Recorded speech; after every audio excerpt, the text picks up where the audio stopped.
kita sudah setahun di bawah kerajaan Madani. Jadi sudah barang pasti kita di Kementerian Pertahanan, kalau kita lihat, kita telah menggariskan beberapa asas kita untuk kita capai pada tahun ini. Jadi secara keseluruhannya kita lihat fokus-fokus kita sama ada dalam aspek anggota maupun dari segi kebajikan veteran kita, dan memang kita berikan tumpuan ini. Dan kalau kita lihat dari segi apa yang telah kita rancang dan telah kita capai pada tahun ini. Sebab itu kalau kita lihat dalam aspek yang pertama, kalau kita tengok dari segi keutamaan kita adalah rumah keluarga Angkatan Tentera atau yang kita panggil sebagai rekan.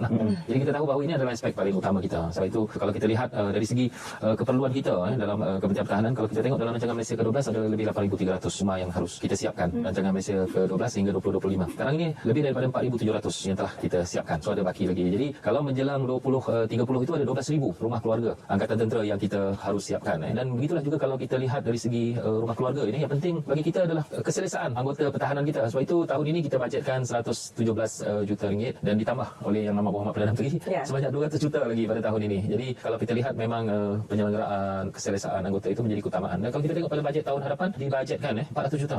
Jadi kita tahu bahawa ini adalah antara aspek-aspek yang kita berikan penekanan supaya anggota pertahanan kita dapat keselesaan dari segi kebajikan anggota pertahanan kita. Sebab itu kalau kita lihat di samping rumah keluarga adalah rumah sendiri yang kita sebut sebagai SASA, satu anggota satu rumah. Sebab itu kalau kita lihat kepada SASA ini, memang kalau kita lihat kita sedang bangunkan 3,500 unit di Sungai Besi, dan kita akan ada sekitar 7,000 unit lagi di Genting Klang dan Kem Wadiben yang telah kita mulakan proses memastikan bahawa pembinaan ini boleh bermula dan menjelang 2026, 2027. Dan kalau kita lihat SASA ini, satu anggota satu rumah ini, kalau kita lihat saiz rumah dia daripada 1,000 kaki persegi itu, so harganya 150,000. Ini di Kuala Lumpur. Jadi bermula daripada itu lepas tu kalau 1,100 190,000 dan ada 250,000. Jadi sebenarnya memang orang kata memang itulah keutamaan kita di kementerian itu, untuk pastikan bahawa anggota pertahanan kita itu kebajikan keutamaan mereka dari segi sama ada rumah keluarga maupun satu anggota satu rumah ini kita berikan tumpuan. Yang sedang kita bangunkan, yang sudah kita siapkan, macam saya sebutkan tadi ada 4,700 yang sedang dibangunkan ada. So perancangan akan datang pun dah dimulakan.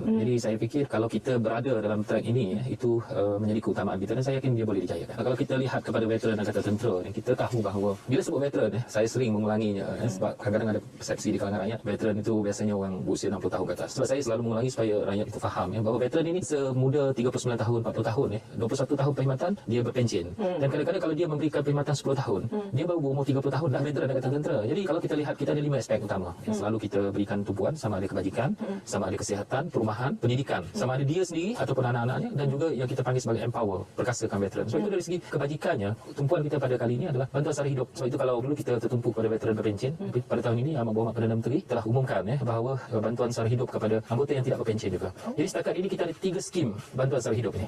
Yang berpencen dan tak berpencen 80 tahun ke atas, dan juga kepada yang kita panggil sebagai keluarga juga, sama ada kepada balu ataupun kepada anak-anak. Ada sebagian anak-anak kurang upaya, itu pun kita bagi bantuan sara hidup. Dan yang paling terkini seperti mana yang diumumkan oleh Perdana Menteri adalah kepada yang tidak berpencen. Jadi setakat ini bantuan sara hidup keseluruhannya sekitar 23,000 orang penerima kepada bantuan sara hidup ini. Jadi kalau kita lihat bajet kita tahun ini berbanding, kalau kita bandingkan dengan tahun hadapan, ada peningkatan 160%. Jadi kalau kita lihat memang ada peningkatan yang agak tinggi. Kebanyakannya tertumpu kepada bantuan sara hidup. Jadi saya fikir ini mungkin dalam keadaan negara kita keluar daripada COVID itu, memang tumpuan kita kepada rakyat itu, dan seperti mana yang disebut oleh Yang Amat Berhormat Perdana Menteri dalam Madani itu, ihsan itu itulah ihsannya. Jadi kita mahu ia boleh meringankan beban sama ada yang berpencen maupun yang tidak berpencen. Ini keutamaan kita. Yang kedua adalah kalau kita lihat dari segi kesihatan, 103 juta kita belanjakan setahun untuk kesihatan, sama ada dari segi perkhidmatan kesihatan ataupun perubatan ataupun bantuan alat-alat kesihatan. Kadang-kadang kalau kita lihat, kadang-kadang mereka perlukan alat oksigen di rumah dan sebagainya, ini pun kita bantu. Dan yang ketiga adalah perumahan. Perumahan macam tadi SASA ada 15%, yang tadi yang 1,000 kaki persegi 150,000, 15% ada untuk anggota veteran juga. Itu pun kita peruntukkan. Dan dalam masa yang sama kita juga ada yang kita sebut bina baru rumah veteran. Tahun ini ada 44 rumah veteran yang kita bina baru. Cuma kita bagi dia RM85,000. Untuk tahun ini kita bangunkan 44, dan tahun depan kita ada peningkatan 1 juta lagi untuk tingkatkan lagi bilangannya. Dan masa yang sama 177 unit rumah yang kita perbaiki. Jadi perbaiki ini adalah yang harga RM20,000, RM30,000 yang kita baiki. Jadi ini antara aspek-aspek yang kita berikan tumpuan dalam aspek veteran. Dan yang terakhirnya yang kita sebut juga adalah tentang pendidikan. Kadang-kadang pendidikan kepada anak-anak veteran daripada sekolah rendah, sekolah menengah memang kita bantu. Jadi kalau kita lihat angka pendidikan kita ini, kita belanjakan sekitar 5 juta, termasuk anak-anak veteran yang melanjutkan pelajaran di peringkat diploma ataupun ijazah. Jadi ini antara fokus kita kepada kebajikan anggota veteran kita.